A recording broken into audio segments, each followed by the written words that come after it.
Hi guys, welcome back to my pregnancy series here on YouTube. If you are unaware of what's going on, obviously I'm pregnant and I've been documenting my journey since day one, or close to day one, here on YouTube as well as my website or blog, devinj.com. Sorry if you hear any background noise. I have both my dogs going crazy 24/7 in here, so let's hope that they don't get too crazy. So you've seen my pregnancy announcement. You've seen all about my first trimester and the gender reveal.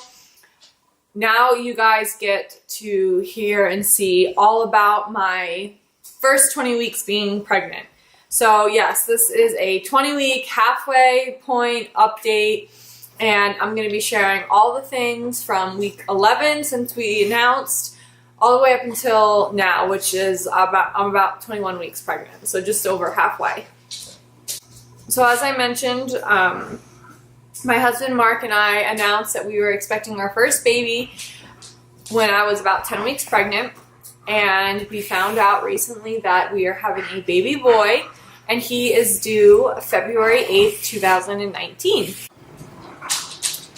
If you've watched my first trimester video and read the post to go along with it, you know that I experienced a pretty easy first trimester, very little to no symptoms. And again, I'm just going to state how grateful I am for that, and hopefully it sticks around for any future pregnancies I have. But starting at like week 11, week 12, I started to get all of my energy back, and any of the symptoms that I did have started to subside. So about end of week 12, beginning of week 13, I felt pretty normal, or as normal as you can feel when you're pregnant. And honestly, up until this point, I haven't really felt all that pregnant other than, you know, my growing belly and people asking how I'm feeling and stuff like that. So again, I'm just very grateful, very lucky to have had such an easy pregnancy so far. And I'm just going to be using the blog post to kind of refer back to, just to kind of keep things organized and in order, and so I don't go too far off topic.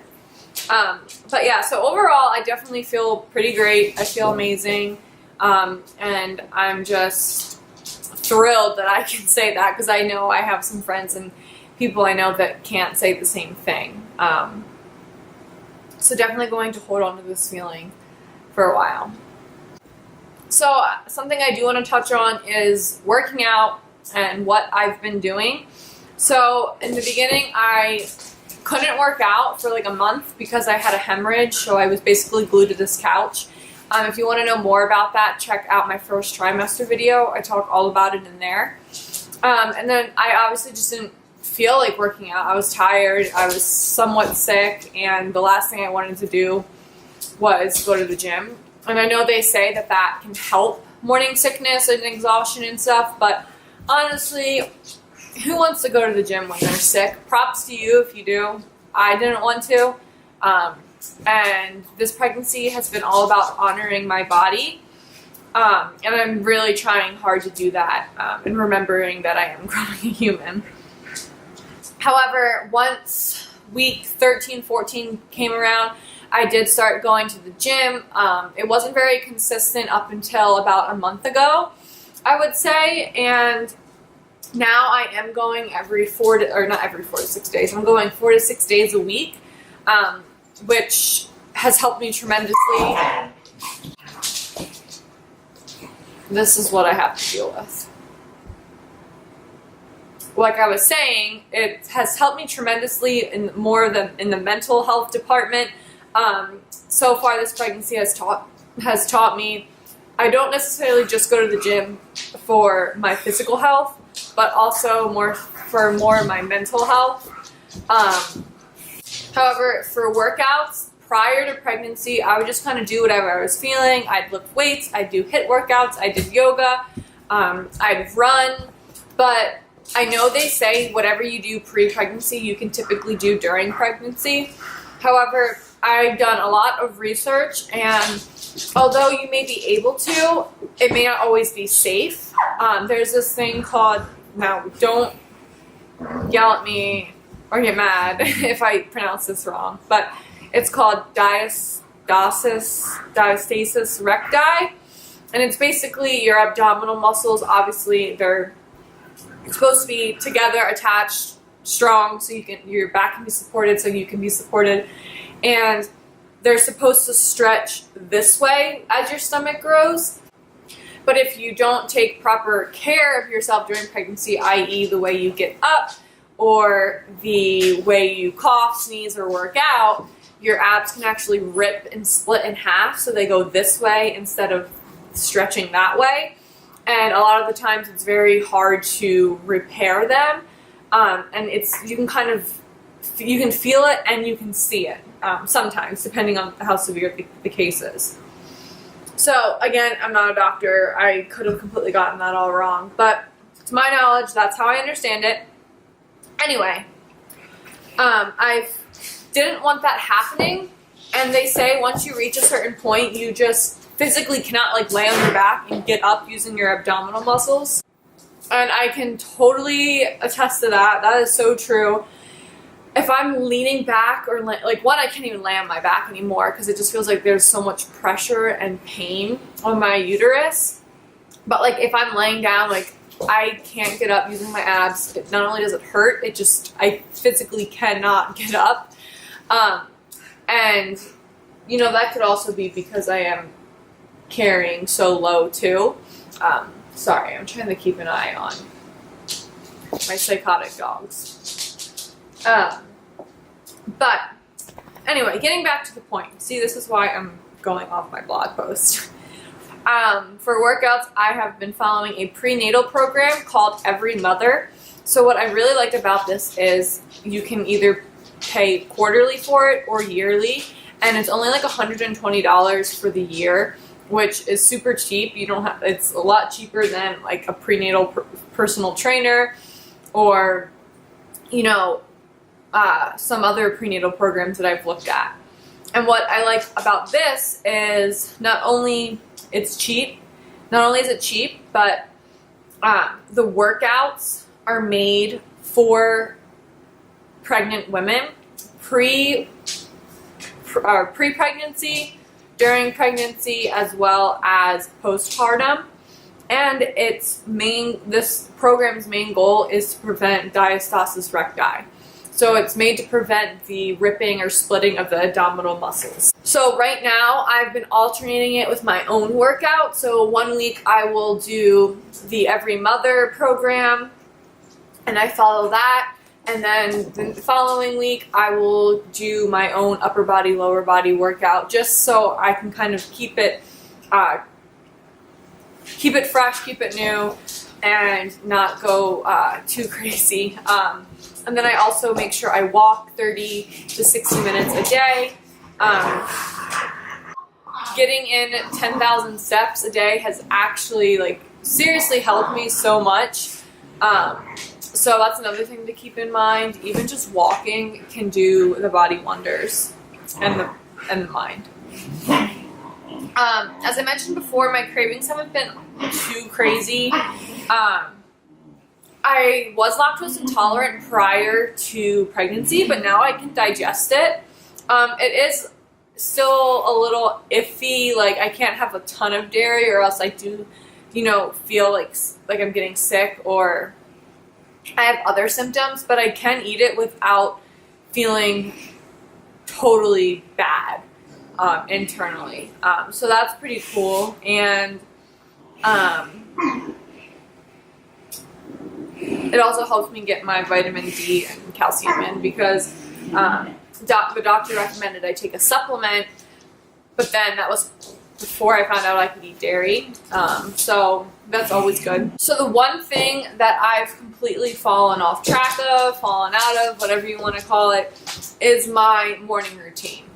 And that does have a little bit to do with having a puppy and also being pregnant, but I used to get up at 5:30 every morning, have my hot lemon water, meditate, do a little bit of stretching, journal, and just have like an hour, I should say a solid hour to myself before I started my day. And I'd say come June, that completely went out the window. I don't know what it was. I wanted sleep. That's really what it came down to. And then obviously in the middle of July, we got a puppy. So my main priority was focusing on the dog, making sure he wasn't terrorizing the house, terrorizing our other dog, or peeing and pooping everywhere. And he obviously didn't let you sleep a full 8 hours. So, it's a combination of both of those things, I think. It's funny, and I kind of have to giggle at this because before actually getting pregnant, I was like, I'm going to do this, I'm going to have this routine, I'm going to do X, Y, and Z, this or that. And then once you get pregnant, it all goes out the freaking window. I'm sure most of you guys, or most of you women who've been pregnant can totally agree with that. You obviously want to do what's best for your baby. You want to have the best connection with it while you're pregnant and soak in every moment. But honestly, sometimes that just does not happen. So I was so hooked on keeping my morning routine, meditating, and just having that deep connection with my baby while at the time he or she was in the womb. And then like when I didn't have it, I've noticed a huge difference. Like my mental health has definitely taken a back seat, which I know isn't good, but I'm also not I'm not struggling. I'm healthy. But I definitely, from someone who meditated every single day for like a year straight to not doing it, I definitely feel and notice a difference. So right now I am working on just developing at least a little bit of a morning routine and more of a mindfulness practice that's personal to me. But in return, I've also told myself I've wanted to live in the present moment during pregnancy, and sometimes having that strict morning routine isn't living in the present. It's just going through the motions. So you can look at it either way.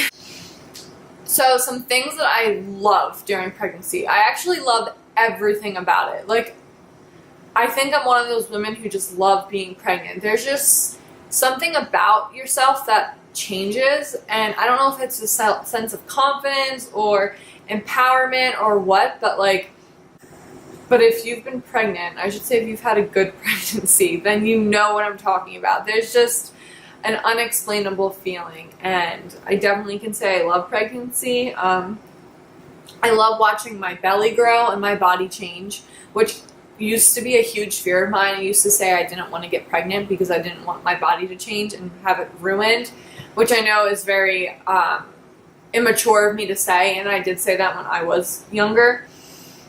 But it's been nothing like I thought it would be, and again, I'm grateful for that. So seeing my belly grow and just different symptoms is just really cool to me, and just a neat experience to have. And of course, feeling the baby kick. Honestly, I kind of have a love-hate relationship with it. I started feeling him around 15 weeks. It's a very slight muscle spasm. And then I would say at about 16, 17 weeks, I really felt him actually kick my hand when I had my hand on my stomach up one night. And I was like, okay, that is definitely him kicking. And then of course, from then on out, and even continuing, the kicks and movement just get stronger and stronger. And I learned in our anatomy scan, my placenta is in the upper back of my stomach and abdomen and everything. So I can typically it's either low or just somewhere in the middle or in the front. And if it's in the front, it kind of acts as a padding to the baby, so you don't feel it kick. So the ultrasound tech said, since where my placenta is located, I don't have any type of padding, so I can feel very subtle movements. which I can totally agree with because I literally feel him doing everything in there. But like I said I had like a love-hate relationship because although I love feeling him move and it's so cool to think that there's like a little person, little human inside me growing and he's moving and you can feel that, it kind of makes me sick, to be honest. Like when he like does flips and he's moving repetitively, especially when I have like a full stomach or something, it kind of makes me nauseous. Not to the point where I want to throw up, but just kind of like uncomfortable, queasy. And that I wasn't expecting, but at the same time, I guess it kind of makes sense. And then it's really cool now that Mark's been able to feel him move. I love just having his hand on my stomach and him feeling him move because he gets so excited. And again, it's just a really cool experience. So I'm going to do a whole different post and video on this, but I do just want to touch on it quickly. For vitamins and supplements, I am taking a prenatal. I'm also taking flaxseed for omega-3, 6, and 9. And then obviously I'm getting in a nutritious diet and trying, keyword trying here, to drink plenty of water. So for vitamins and supplements, I'm just going to kind of leave it at that because I do want to talk more in depth with it. But other than that, I'm going to end it here, and I just want to thank you guys for watching, and I'll see you in the next video.